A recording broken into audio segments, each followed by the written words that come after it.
Nick, No. oh my gosh. Those. So I got to meet Nick in person. No, I should say. I was planning, and I told him, and I saw him, I said, I'm reaching out to you, right? Yeah, I said to absolutely, him. yeah. And I got to see him at the Columbus Festival, which you know that I covered a couple segments ago that was taking place on Federal Hill.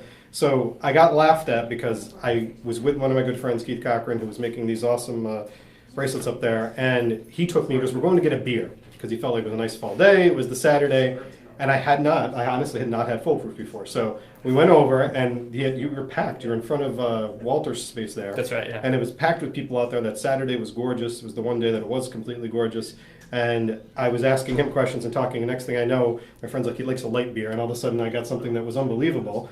So on Sunday I had 2 more beers. So it became this weekend of me drinking Foolproof beer and not drinking wine on Federal Hill till at night. I didn't have wine until I went to dinner. Those are the best. So it was great. It was absolutely great. So I started to get a little tutorial and education from Nick when he was there, and then we reached back out to each other to schedule coming in a couple weeks later. So I'm excited to have him in, and I've gotten a ton of questions on things about you, but give us the background, how Foolproof came to be. Yeah, sure. So, long story short, and I heard some of what Derek was talking about, and there's some similarities there. Like many people in the craft brewing industry, I started off as a home brewer with this, deep passion, a hobby that really kind of spiraled into an obsession regarding craft beer. And was living in Rhode Island, saw that there was an opportunity. There wasn't a ton of breweries at the time. This is going back to about 2012. And it took a few years to kind of put everything together, and we opened up, and like early January 2013 was when we opened our Now, doors. where is So Foolproof based out of? we're in Pawtucket, Rhode Island. Pawtucket, Yeah, okay. off Mineral Spring Ave. So you're also in another area that's kind of developing, where there's a lot of this opportunity to grow in the Yeah, spaces well, over there, right? Pawtucket's like a big beer hub right now, Yeah. and I like to think that we were kind of part of the founding movement there. No, and it sounded like it too. And I've had others say that they felt welcome going to that area because you kind of established and get it going. So one of the questions that I had and that came out is the experienced-based brewing. Yes. Tell us what that is. Yeah, so for me, one of my passions about beer has always been treating beer as an experience. It's something that brings friends, it brings family together, and we sort of try to embrace that concept in everything we do, from our packaging, for how we name the beers, the events we hold at our brewery, and it's this whole idea of just like you might pair wine with food, we pair beer with life. So we take events like a rainy day, sitting on a bar stool with some buddies, flipping burgers in your backyard on a lovely day like today. Pair beer with life. You should trademark that. That's pretty good. I like that. Well, and our slogan is "Your life, your beer," and it sort of reflects that. So what we liked about the idea is that it kind of created endless possibilities for people we could reach, because it's not specific to just Rhode Island. Somebody in California, somebody in Michigan could relate to that idea as beer as an experience as easily as somebody here in Rhode Island. So how many different kinds of beer do you guys offer? Believe it or not, I was actually counting this morning because I lost You knew I was going to ask. No, it's crazy. I mean, I heard Derek talking just about that question you get all the time, like what's new, what's next, and there is that pressure to be putting out innovation all the time. Right. So we're actually up to 15 beers right now. Really? Now, about 5 of those are year-round offerings, and the rest are rotating seasonal beers, specialty beers. They change from time to time. So 15 is the number. 15, that's a good number. That's It's a lot of beer. Especially since 2012, you're talking more, 5 years old now. So Yep. So the thing that came up also was about cans. So someone was asking me about why they only use cans, and I know I briefly had read something somewhere about it. So kind of tell us about the philosophy behind only putting them in the can. Yeah, I mean, cans are arguably the fastest growing packaging trend in beer, and from just like a science standpoint, cans are actually very good for beer, despite what some people might try to tell you growing up believing. And the main reasons for that is because they're aluminum, they're opaque. They don't allow sunlight to penetrate the vessel. They also typically have less headspace in them, which means there's going to be less dissolved oxygen in the beer, and that's kind of a spoiler for beer. No, I wouldn't have thought about that, though. The light isn't, you think about light with other beverages and things out there, so that's a really good point. Yeah, and then there's just, a host of practical benefits to using cans, like, they're lightweight, they're better for the environment, easier to recycle, you can throw them in a backpack or a golf bag or take them out on a boat, and so it seems like pretty much every brewery opening these days is doing something with cans, so we were, a little bit ahead of the curve there.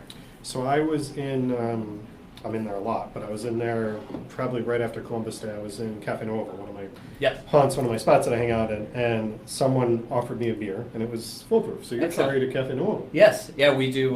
Providence is our biggest market. No surprise, being the population hub in the state, but Cafe Nuevo is a great account for us. There's a bunch of them all over the city. So chances are, if you make the rounds, pop into some bars, restaurants, you're You're going to gonna find come upon it, Foolproof, hopefully. So tell me about the kinds you brought today. Yeah, so I brought one of our original beers, sort of our hottest, best-selling beer, and then a beer that's in season now. So I'll talk about each briefly. Right here, the Rain Cloud that's in this blue box right here. It's our robust porter. Any of our viewers are into a darker beer, definitely want to check out Rain Cloud. This was one of the 3 original beers that we launched Foolproof with, so it's very near and dear to my heart. And we were talking about the whole beer experience pairing. This is like your rainy day beer. So if it's pouring outside, you might want something a little heartier, a little That's bit heavier. darker. So that's my question. So porter means that and forgive my lack of terminology, fine, but that porter means that it's a heavier style beer. That's right. Yeah. It more so the color is what stands out in the porter. It's similar to a stout. It's a darker style. Gotcha. And really tends to be popular as the weather drops. So this time of year, moving into winter, we see Rain Cloud become more and more popular. So, and I don't want to make sure we touch upon this other one. Yeah, so absolutely. Where does the inspiration come in? Is it all customer feedback? Is it things that you guys have researched to know that you can put out there? But where's that inspiration coming? Because that's the way you just described it. I don't know anybody that would want to try it. So right. Where's that coming from? I mean, it's very organic within our small team at Foolproof, and we brew kind of selfishly. We brew beer we like. We brew beer we want to brew, and fortunately, oftentimes that's what beer drinkers are drinking as well. So it's always fun for us. It's probably the most fun of what we get to do in production, and for me on the business side as well, is coming up with a new beer, coming up with that branding, canning it for the first time. It's also always an awesome feeling. So the other 2 I brought in, we've got the Grotto IPA. That's actually a beer we released this March. It's that what's colloquially known as IPA. So very light in body and color, but very heavily hopped without being too bitter. So there's a lot of hop aroma, citrus flavors and aromas. So this seems to be, and I'm throwing this out there because I'm sure people will give me a hard time later on in my knowledge on this. This seems to be the style of the beer that I prefer. Is it because it's hoppier and lighter? Is that the influence on it, that it's easier to drink? Yes, I mean, some people, it's interesting watching the evolution of IPAs. They have become sort of less and less bitter over the last few years, and I think they're reaching a broader segment of the population therefore, because for some people, a more traditional IPA is just too bitter, so maybe you just prefer the strong fruity hop character without the bitterness. Yeah, I think that's what it is. All right, what do we got here?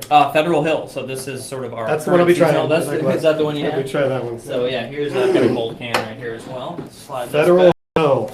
Yeah, so this is a really fun beer on a number of levels. This is actually a collaboration we did with Chef Walter Potenza up on the hill, hence us being out in front of his cooking school the other day. Yep. And so I kind of developed a friendship, a mentorship with Chef, and we got to talking. He doesn't know a whole lot about beer, but he's very passionate. He knows a lot about wine. Wine and food, a world-renowned chef.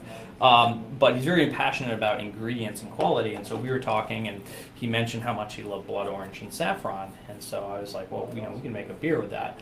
And so we sat down and we came up with this beer, which is a pale ale.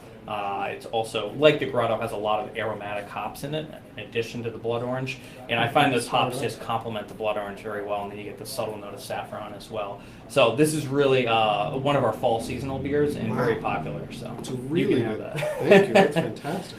Yeah, and so this hit the shelves a couple weeks ago, and it's been doing very well for us. So speaking of hitting the shelves, other than restaurants, and like I said, I've seen you in a variety of restaurants, where can people expect to find the beers? Like, is it carried in most liquor stores, package stores, that kind of thing? Yeah, so usually what I tell people, I mean, we ship to thousands of accounts throughout New England, quite a few just here in Rhode Island alone.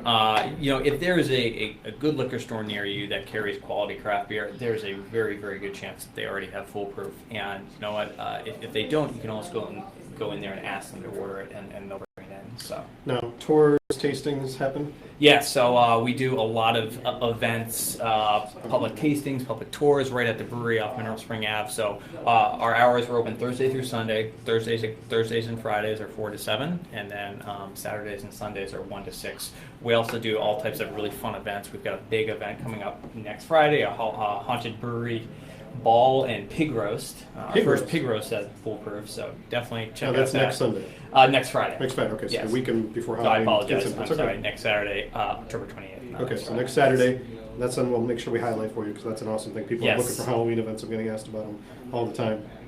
And then before I close out with you, one of the things I probably should ask in the beginning, but someone asked me, where did you come up with the name?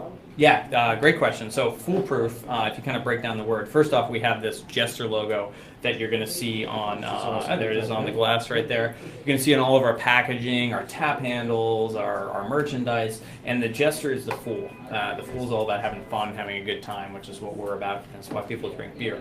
The proof is the alcohol, of course, and so you put them together and you get Foolproof, which is obviously a good positive message. So I like that. That's the story of the name. That's pretty cool. That's unique. I like Thank that. you. And then I had a shout out that I had to give you, and she did post to my social media, Sherry Carrera. Yes. Say hi to you, and she said she was there in the beginning and loved you. She so was, yeah, sure, Sherry's fantastic. making sure I said that. So we covered the brewery, the tastings, 15 different kinds, which is beyond It's overwhelming, impressive. yeah. No, that's impressive. Celebrating the 5 years.